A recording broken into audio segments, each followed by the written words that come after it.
Je suis Gaëlle Grésillon, je suis psychopraticienne. J'utilise essentiellement les outils de la communication non violente et j'accueille les enfants, les adolescents, les adultes et les seniors. Alors, ma pratique, c'est d'accompagner les personnes essentiellement par la communication non violente.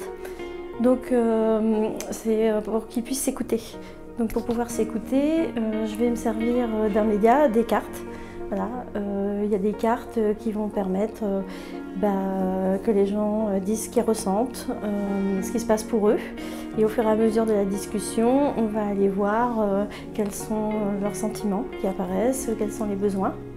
Voilà, et comment ils peuvent faire avec ce qu'ils ressentent.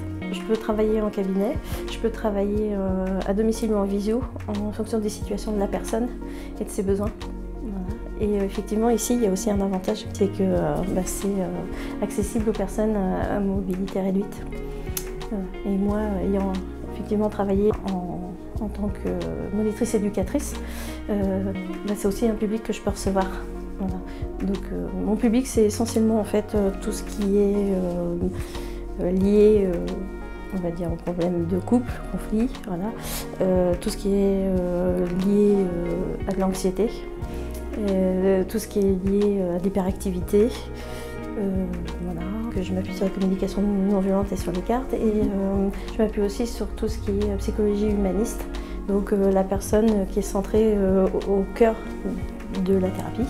Alors j'ai fait des études de psychologie, voilà, j'ai un master 1 de psychologie et par la suite en fait j'ai travaillé en tant que monitrice éducatrice, j'étais diplômée et avec ces deux formations j'ai commencé à m'installer et j'ai suivi une formation en communication non violente. J'ai choisi le lieu d'être parce que c'est un endroit qui est vraiment fait pour accueillir les personnes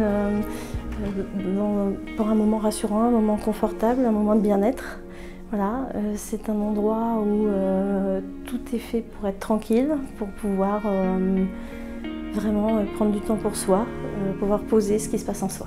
Que ce lieu-là est un lieu particulier dans le sens où ce ne sont que des professionnels qui sont intéressés pour pratiquer avec donc des outils et des méthodes, mais beaucoup aussi avec leur être et avec la résonance qu'on peut avoir les uns avec les autres.